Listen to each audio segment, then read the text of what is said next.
Canada, I want to say a big thank you for denying over 17 Nigerians that were not officially invited, whom we do not understand their agenda in your dear country. You see, the attitude of Nigerian soldiers, the anyhowness, I am so sure that the Canadian government did not invite 70 Nigerian officers. Perhaps they only invited 10. But you see, why would 10 people now deem it fit to go along with their friends and families? That African attitude, or should I say that Nigerian behavior, wherein you only invite one person to your event, and that person will bring his friend, that person's friend will meet his brother, that person's brother will not bring his own girlfriend. You only brought one person. Before you know it, you have 5 people. And your budget, your food budget, everything souvenir, before you find out, it is not enough. That same character is what Christopher Musa and his gang were about to exhibit in Canada. And when Canada saw it, it felt these people are unethical. These people cannot just adhere to simple instructions. How many of you did we invite? Why are you bringing 70 officers? You know, Chidi Odinkalu came out to issue a statement. He lambasted Christopher Musa. He said, are you people on a mission to run away and leave us to face the Boko Haram? Was that your agenda? Because it is not impossible for Canada to invite 70 of you. Okay, if it is true, why not you show us the letter of invite? That all the names of those who wanted to travel, their names was invited. They all got what we call official invite letter. The only thing that we've heard from Christopher Musa and of course Ribadu was Canada can go to hell. Who needs more? Who needs who most? Does Nigeria need Canada or Canada needs Nigeria? Tell me, what addition, what value can the Nigerian army give to Canada? You see, we need to start looking at ourselves. Let us accept who we are. That when it comes to the scheme of things outside Africa, Nigeria, we are still crawling. We are still what? Crawling. And we are not crawling fast. We are crawling slowly. Canada has every right because you broke the #1 rule. Follow the simple instruction. As a soldier, when you cannot follow instructions, it shows one thing, that you guys are rebels. That attitude that in Africa, how anything goes, anyhowness, we can, if it's a Ghanaian embassy, or if it was maybe a Moroccan, I don't even think a Moroccan country will invite 30 people and then the Nigerian government will decide that they want to take 70. I think the Moroccan government will also want to deny them. The people that were invited are those that should apply. Why are you, one captain was trying to take his brother, his wife, on what basis? Oh, they want to go and see how beautiful Canada is. Or is the agenda is when you get there, those that followed me will run, will abscond. Was that the agenda? Was that their plan? At this time that Canada is doing Canada first, at this moment that Canada, as they are right now, they are angry that they want to start deporting just as America is deporting Nigerians. Go and check the shelters. Go and check the refugee camps in Canada. 50% of those people there are Nigerians. You see some people running away from Nigeria, fighting for asylum, citing terrorism, citing human rights abuse. Canada, who were very careful to have invited the Nigerian army, and haven't done that, you now went overboard. You were overreaching. You even went beyond your boundaries. stepping on toes. Have you seen the Canada embassy apologize? Have you seen any of their memo, their communique apologizing to the Nigerian government that we are sorry? If they release what actually happened, I am sure Christopher Musa and Ribadu will cover their face in shame. They will cover their face in shame. How come it's only Nigerian in the whole of Africa? It's only Nigerian army that got denied. How come? How come that it's only Nigerian army that got denied? Is the plan of those that want to travel? Is it their plan that when they go there, they want to abscond? Are they trying to leave us to fight the bandits? Was that the plan? Perhaps that was intelligence Canada got. That if 70 people come, don't be surprised that it is only 30 that will return. The remaining 40 who came in as Nigerian officers, Nigerian army officers, don't be surprised. They are friends of soldiers.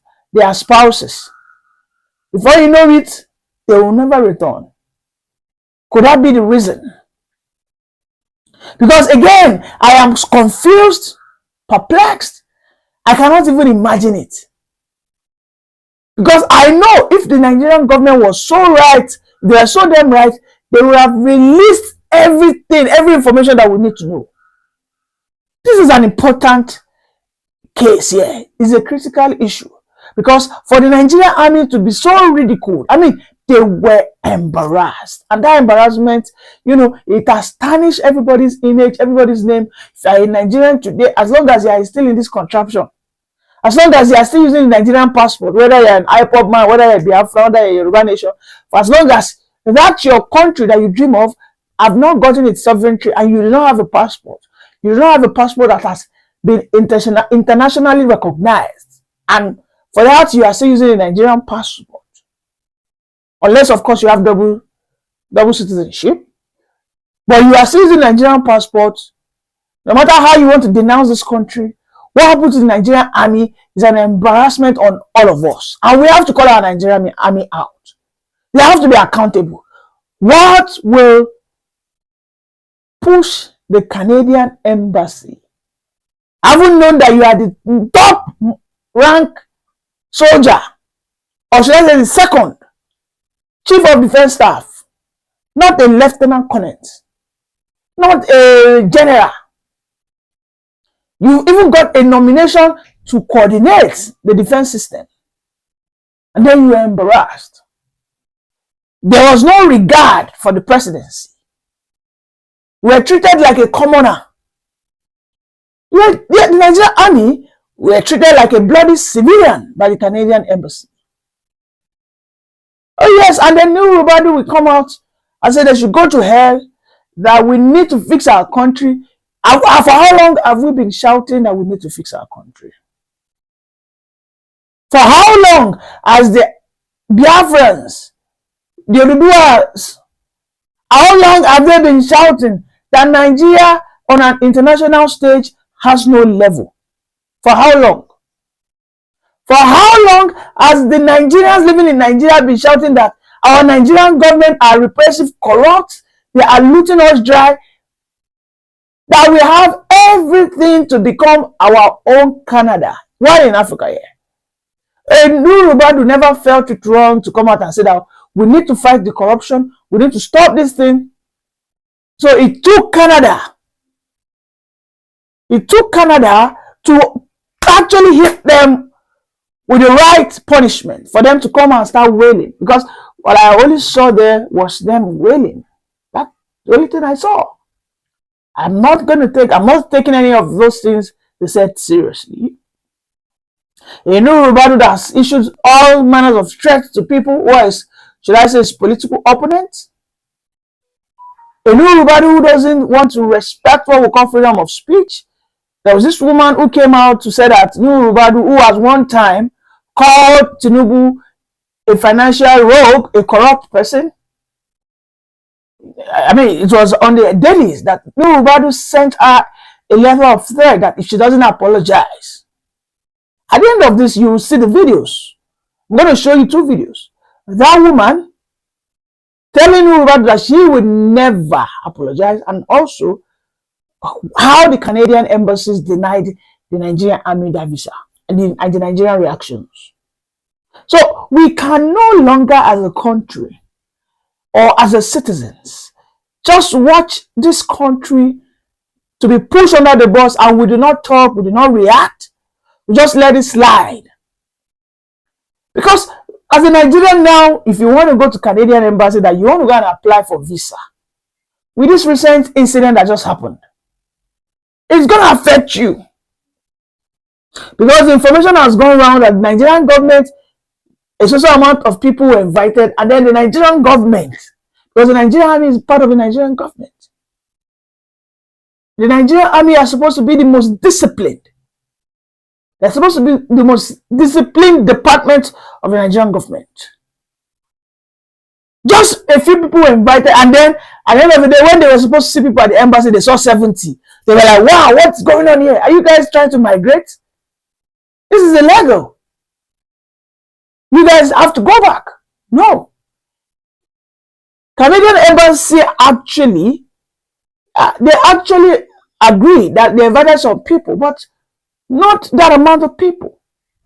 And they were unapologetic about it, that they denied the Nigerian top officials visa. It's a shame, and it's a shame that all of us must do everything to stop. Because whether you like it or not, for as long as you still carry the Nigerian passports, when shared before this Nigerian country, it also affects you.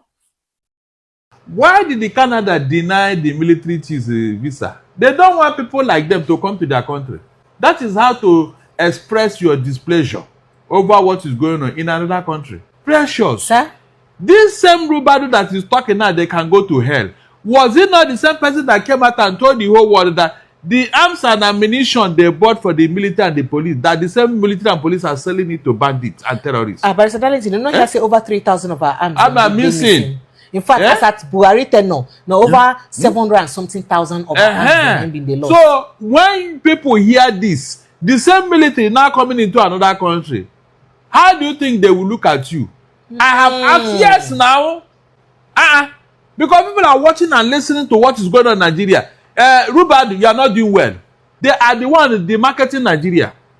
So you mean what thing that they do for insecurity, they demarket Nigeria? Exactly. So what's the thing what they do exactly? Good, hold on. Okay, sir. Precious. Sir?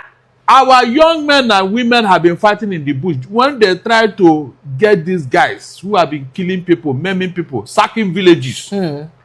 This same military hierarchy, they will now say they are rehabilitating them. They will spend money to do them, pamper them, treat them, give them royal. So that means our army them don't be they catch them. Good.